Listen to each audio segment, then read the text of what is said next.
Are they? I don't know. We got some goodies in tonight. They're in the green room getting ready. Who's on tonight? Darren de Mello. You haven't seen him all year. Millsy's here. Haven't seen him all year either. Beck is new to the show. She'll be sitting right here. And, of course, we've got Alex as well. And the topics tonight that we're talking about are... Is there a media conspiracy to protect one of their own? Rolf Harris? I don't think so. I'm so angry that there are people in the world who don't understand that humans are the dominant creatures on the planet. We have the right and privilege to hunt others. There are a few of our species that I'd like to hunt. And the last one tonight, she's only 14 and she's verbalising her desire to experience sex. A mum writes in. Well, just as long as she's verbalising all these issues, our terrific panel in about 20 seconds. Don't go, whoa, see you soon. Got a problem, big or small, would a miracle be nice? Our motley crew is back, churning out advice. You might even laugh a bit in the following half hour. Park your backside on the couch, cause baby it's time for Sweet and Sour. Right here on Sweet and Sour. It's time for Sweet and Sour. Get excited, will you? Good evening, everyone. Welcome to Sweet and Sour. Gary Mitchell with you for the next half hour. Who have we got? Let's meet him straight away. He hasn't been here for a while. Hello, Daz. Oh, hello. Does it look weird now if I produce the coffee cup? I just tell somebody. We're trying to get rid of it before the show started. I'm glad it's empty. That won't ask any questions. Well, you think so. Anyway, hello. Good to be back. Yeah. Yeah, always good to have you, mate. What's happening, Mitch? What did you do yesterday? You MC'd a gig that went for how long? It was only a brisk 4 hours for an early start for on a a finish Sunday. line. I was reminding everybody who it was that we have to thank for the Swan River Run. And it took 4 hours? For everyone to finish it did, yeah. So you had to thank them and keep reminding you, oh, mate, OK, well, luckily mate, you know what? I still think it's easier than actually running it. Yeah, probably right. What was the quickest time? Oh, you know what? They said the quickest 5K would be done in 15 minutes and the quickest 14K would be done in about 45, and I think they both got nailed. I think maybe 48 minutes was the quickest 14K. Yeah, I couldn't do that in a car. Beck, did you go running yesterday? No, I did not. He might have been waiting for more than 4 hours if I was running. Good to have you here. Welcome for the first time Thank you. as well. Thank you very much. Yeah, and your mate sitting right next to me as well. Hello. Hello. You're back. Yeah, again. What number week is this? 4. Oh, Yep. they must like you out there. Hello, Millsy. G'day, Mitch. Hello, everyone. Nice to be here. We've got to send you to bed early, don't we? I haven't been here for 4 years, so they must really hate me. So nice to be back. Well, it's always nice to have you back, mate. Have you read the letters?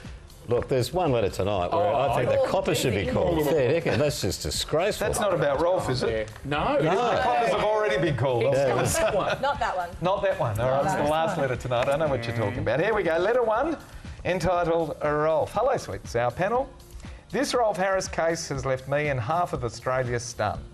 Rolf was part of my Aussie cultural experience growing up. I won't defend his actions, and in many ways I feel he got off lightly, but my issue is far more to do with his influence rather than his deplorable behaviours. Are his songs to be barred from ever being sung again? Every Christmas, my kids, who are in their 20s and 30s, play Aussie carols, and of course Rolf's Six White Boomers gets played many times. My dad, who's passed on, had Two Little Boys as one of his favourite songs. Am I politically incorrect to want to play this song and think of my dad? And when I went on a cruise 5 years ago, I taught the whole ship's complement of passengers Timey Kangaroo Down Sport. Thinking about it, I'm just so uncomfortable with it all at the moment. I'm also really peeved with these media personalities. Hey, we got a couple of those on tonight. Who were allegedly touched up by Rolf Harris. Were you two touched up? By Rolf, had never said a word until now. They could have prevented so much pain and suffering if they came forward instead of burying the truth. There you go, Millsy. These are the people who are professionals at opening their mouths, yet they kept silent. Was there a media conspiracy to protect one of their own for years? It seems like it. What are we to think? Kevin of Flemington in Victoria. Millsy, you're first up on that one. Fair dinkum, Kev. You've drawn a huge bow in saying that the media were covering up Rolf Harris. I mean, those people that were touched up, as you put it, by Rolf, had every right to come out whenever they felt that they wanted to come out. And I actually know some of the women that came out, and it was pretty difficult for them to do that. They did it not for any form of notoriety, but to actually support those that are actually putting the case against the bloke. Yep. As far as his music and everything else goes, and artwork and all that kind of stuff, mate, that's in the past. I think he's well and truly discredited himself so much so that I just couldn't play a Rolf Harris record on the radio anymore. I just couldn't do it on the basis that, you know, what he's done. Have you read what he did? I mean, it was sanitised, the versions that we had. What he did was pretty average, and I think he's a former British entertainer, not a former boy from Bassendean. So we're flicking, mate, fair dinkum. But Kevin, to say that there was a cover-up and we were all part of protecting Rolf Harris is an insult to anyone's intelligence. And I think the only bit of truth that you might raise is that there is some form of protection for certain members of society on occasions where it does go overboard. Maybe that's a timely reminder, but that's not the media. I mean, it's those in law enforcement that have to do their job. Who have to do the job. I mean, look at some of his colleagues there. Alex, did you grow up with Rolf? Yes, I did. And how do you feel about all of this? Well, you know, I think what you can do now is that you can have those songs re-recorded. So I'm sure there's a lot of people out there that can re-record these songs if you like those songs. I mean, I like Timey Kangaroo, you know, Jack the Peg and all that. It can be someone else can do that. Just, I think Rolf Harris has well and truly discredited himself. And in your comment about these personalities that haven't come forward, well, they've got every right to, like Millsy was saying. I myself was touched up by a TV celebrity and I haven't come forward with that, but I will one day. You told me you enjoyed it. That's why you didn't I was only 15 going on 16 and I got touched up by someone. So did you really? I will be coming out about that. Were you Watch this space. How traumatised were you by it? Next. No, how traumatised were you? Well, I was pretty traumatised because it was pretty confronting. Did you go and get help for it? No, well, no, you just be quiet. You don't. Those days you didn't bring it up because then you're told that she asked for it and I didn't do anything wrong. And this is why other people didn't bring it up. And that's why they don't bring it up. The society puts a stigma on you. Are you going to bring it up? I will do, yeah. I'm not ready yet. Okay. Fair enough. Can we break it here first? No. All right. Can Millsy break it on his show? No. Can I've got someone else that's going to do it. I've got someone that's going to do it. You've already done. Oh. Yes. You know what? You're just hopping on the bandwagon. He's evil. Oh, okay. I'm not going to say. Beck? Rolf Harris. What do we say after that? Sorry, Alex, bearing your soul, darling. You've left me a little bit stunned. I'm not quite sure where to go. Let's go back to Rolf. Yeah, definitely. Well, I mean, I think at the end of the day, I think we're all very shocked and it's disgraceful and deplorable, but I maybe say something that is a bit scandalous here. I'm not sure what you guys will think, but at the end of the day, a song can have a memory, and she's referencing her father and the fact that she has a nice memory of her dad when she hears that song, and I don't think there's anything wrong with playing that song and remembering the nice memory she has of her father and not going back to the person who wrote the song. It's not necessarily about that. You're allowed to have memories that don't associate with the person who wrote it. So I wouldn't necessarily not play the song. I wouldn't play a whole record of his, but I'd enjoy the song if it had a nice memory for me. But other than that, yeah, sorry, Rolf, not happy here. When you hear that, though, don't you think about two little boys and all that? They just take songs. I didn't say the two little boys. Like Timey Kangaroo down. Don't you feel for the people that have been touched by this bloke that we're actually encouraging his work to continue? I don't think we should. That's a good point. But Millsy, someone threw this at me yesterday. We had one of the world's great events created by the world's two greatest mass murderers, and that was Adolf Hitler and Joseph Goebbels, in the Olympic relay and the torch ceremony, and yet we celebrate it every 4 years. We don't celebrate Hitler. That's right. No. And what we're saying with those songs, we're not celebrating those songs. If you play a Rolf Harris song... You don't have to play it, Rolf. No, if you play a Rolf Harris song, he gets royalties. Does he really? Yeah, of course he does. So should he get a royalty? I don't want to give him any money. He wants to give the bloke any money. Good point. It's not like he's the only entertainer who has some sort of backstory, though. Yeah. You know, there was an argument when they were talking about how much of his stuff to bring down in terms of his pictures and artwork and stuff, that there's a vast number of public artworks which... Well, yeah, but there's even more permanent fixtures of public figures from back in the day from fairly questionable activity. I mean, by today's definition, pretty much everyone in the 18th and 19th century was a bit in the oddball category. So, like, you know, where do you stop? Like, would you never play Michael Jackson stuff again? Do you never watch a replay of the grand finals that Cuzzy was in? Do you go back further? Like, you know, I get what you're saying. I just wished it wasn't true. I think that was like I think we all I really wished it wasn't true, but, you know... I think we can probably do without Rolf's songs for a while. We've had one of those girls on the panel not so long ago as well, and, you know, she didn't pursue it, but she didn't pursue it because she thought, exactly as we've said, number one, no one would believe her, and the burden of proof was on her, and it didn't traumatise her too much at all. And she'll be on the show next week, so if you're wondering who it was, just watch next week. Stay tuned, because we're going to be talking about whether hunting wild animals is still politically correct in our progressive society. Don't go away, more of Sweet and Sour. Not if you're a Revlon model.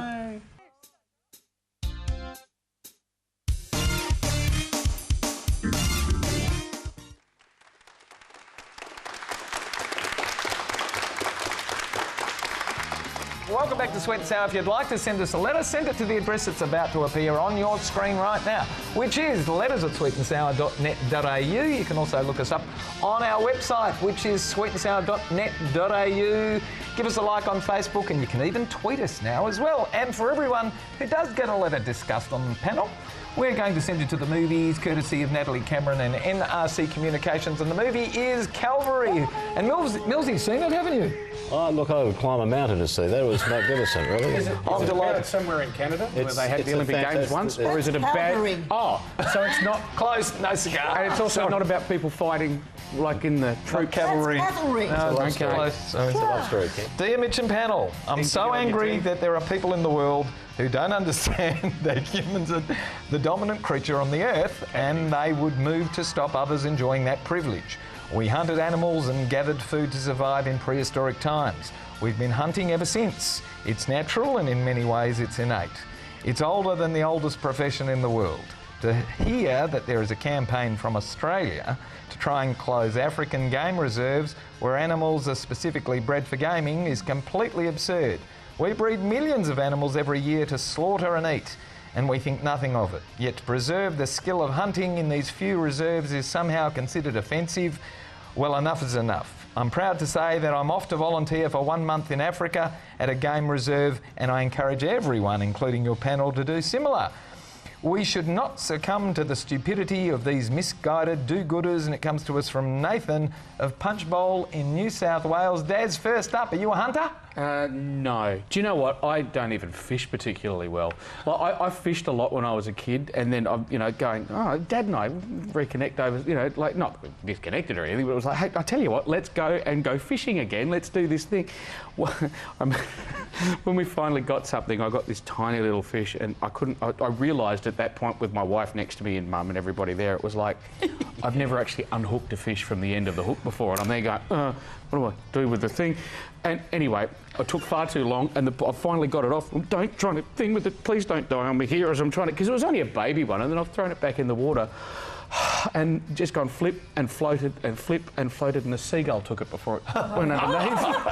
And I don't know. Feeding nature. I don't know. And that's what happened. Well, it does. I realise, but I don't think I'd be a very good fisherman, to be perfectly honest with you. You know what? I get that you're supposed to, if you're going to eat it, you probably should be able to. Like, I get the whole Hugh Fenley-Whittingstall thing.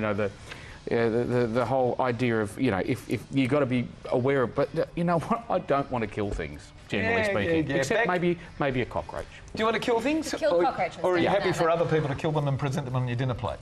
Well, I don't think that's the question at hand. I think the question at hand really is the fact that they're justifying that they can kill because it's on a gaming reserve, but doing this, then not everybody else who's hunting is hunting on gaming reserves. We're encouraging people to kill animals that are... It's especially true in Africa. Yeah, exactly. So, yes, you're doing the right thing and you're hunting on a gaming reserve, but by putting things up on Facebook and posting pictures everywhere, you're also encouraging people to hunt, and they won't necessarily do it in the right environment. So I don't think that it's a very good idea, and I don't think that it should be encouraged. Some of my reading tells me that they hunt elephants and rhinoceroses and, all those sorts of things. I actually met Kevin Richardson, who's the lion whisperer, and he was over here last year, and I admire him so much. He's got something like 26 full-grown lions that he raised from cubs.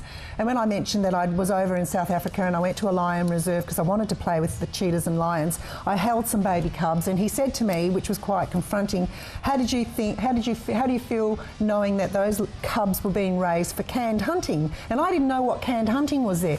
They raise them specifically, and the tourists go in there and they play with the little lion cubs, and they're so adorable because they're like big kittens. They're great. And then they get raised, so they get put into a cage, and then the Americans come along. They pay something like $65,000 to shoot a lion, and they're not far away from it. They're in the car and they shoot it at close to 100 metres away, and they shoot it. And to me, that's not. It's not hunting. It's not hunting for food. We've got food. We go to supermarkets for food. You're an idiot. Millsy, last word on this one. Are you a hunter? I try not to look at the baby sheep when you drive past them in the paddocks as well. We sanitise it, don't we? Look, I've never shot anything in my life, well, not a gun anyway, but I would find it difficult to shoot an animal at all. I hope that you get shot. Maybe no, I don't. But seriously, I mean, put the hoof on the other foot, and you go running around. They can chase you for a while. See if you like it. Yeah. Just a thought. And as far as us going and enjoying you, good luck, brother. Yeah. Who wants to see something? When we come back, we're going to be talking about the rights of underagers to have sex. Don't start? No, don't even start on this. Yeah, don't go away. No. Interesting one coming up. See you soon. Sweet and Sour, by far the best television program that I've appeared on tonight.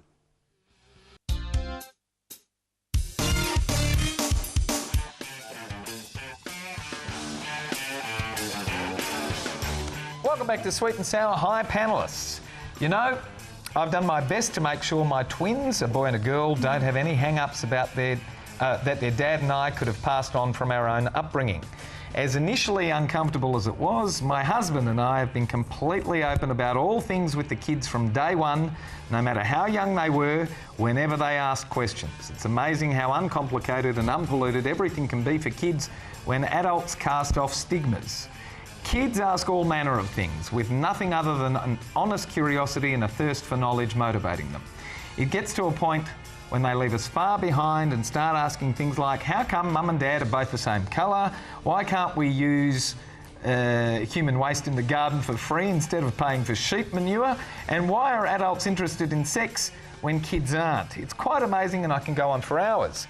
Hitting the teenage years has presented a whole new dimension, with sexuality becoming a growing issue. My daughter, who is very bright, has asked an enormous array of questions, and I'm anxious about her sexual curiosity. She's only 14 and is verbalising her desire to experience sex. My son, like all teenage boys, is not as verbally forthcoming as his twin, and whilst he has the same urges, he is far more reserved. I'm sure you can see where this is going. They are soon going to want to be sexually active, and being very comfortable with their sexuality, I'm concerned that they may wish to have sex with one another. Wow. My husband and I simply don't have the arguments to explain why this is wrong. God, I certainly don't want to become... I certainly don't want to become that stereotypical parent that I've tried to avoid all my life by simply disallowing the behaviour without reason. Apart from societal norms, however, I'm lacking the reasoning skills in these issues. So panellists, please help out this open-minded parent with an approach that I can use to explain to my kids why they shouldn't sleep with one another. Name withheld from French's Forest in New South Wales. Alex, what do you say to this parent? What do I say? You're an idiot. Because? Oh, I mean, like, why? You don't know how to explain that to your child about having not to have sex with their sibling? I mean, common sense would tell you. Or are you from Tasmania? Do you think that way? I mean, oh my God, sorry, most of Tasmania, but that is a Tasmanian joke. Everyone knows that, so no offence to the Tasmanians. But, you know, tell your kid, if she's so bright, tell her to go to Google and Google, if you don't know how to say it, Google, why can't I have sex with my brother? And that should give you an answer. Actually, that's a good approach. Because my dad used to do that with me, not tell me to go and look up sex, but he used to, if he didn't have the answers, he'd say no, and you're so smart, you come back and tell me why it's wrong. Today, everything, we can find out everything on the internet. Tell them to go and look it up on that. Millsy, if you don't know how to do it. Right or wrong? The internet's the best place. Gary, please. I mean, this bloke, the authorities are on their way to pick you up. You sick, sick man. Seriously, how you could even consider even contemplating that your kids are going to sleep with each other. Mate. Do you think that the kids are even going to ask the question? Well, whoever. My husband If it's going to happen, I don't think they're going to ask. Can I, Gary, seriously, if anybody else is thinking thoughts like this, there are organisations that can help. Yeah. And I just really believe that I worry for the welfare of these kids. You know, you can drink toilet water as well, but you don't. Why? Don't put that idea in people's heads. It's ridiculous. This is why you don't have these conversations. You don't talk about drinking toilet water, and you don't talk about with the human manure.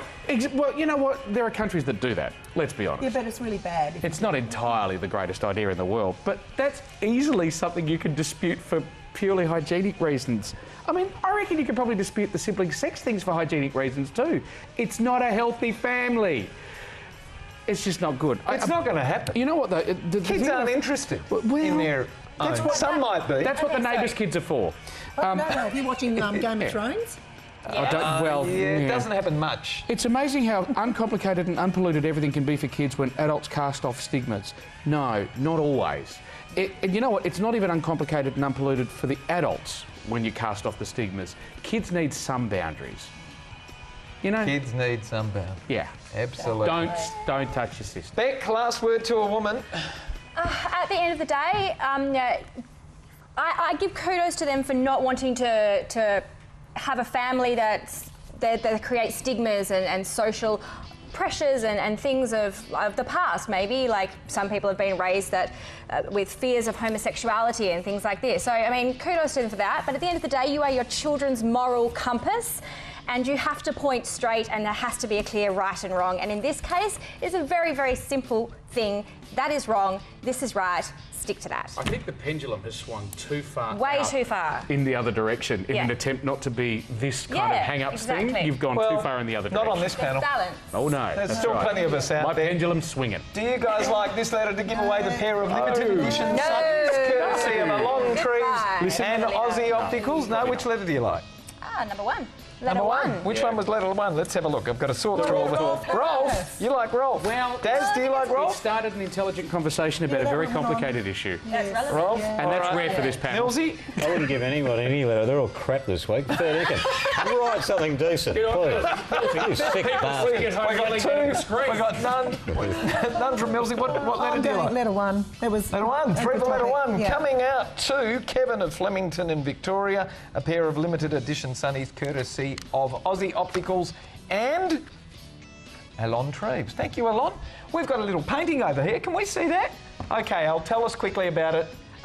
Did you do this? Yeah, I did that. It's one of my first ones that I did. So if anyone is thinking of having maybe their children painted, I can paint them in this kind of scenario. So it doesn't have to be just head and shoulders. Can I be horribly commercial and suggest what price range are we looking at? If they want, No, or is that negotiable? That's negotiable because it depends on what size, what medium. This is MDF that's been painted 7 times, so it's a wooden background, and that takes a lot of time to prepare. If you've got a fat child, do you pay more? Or... Sorry. We've got to go. Daz, good to have you here. Mate, Mitch, thank you. Always a pleasure, always bewildering. Beck, did you enjoy your first time? It's been a pleasure. It's been a lot of fun. We'll see you back. Al? Yes, I can relax now, can I? Unless someone goes sick next week. Millsy, we'll let you go to bed now, mate. Oh, fair dinkum. I won't be able to sleep after that, Gary. Thanks. Thank all of our wonderful panellists. Thank our terrific crew, and thanks for having us at home tonight, Australia. Good night, everyone. Bye-bye. First time, that'd be a rare treat. That is very good.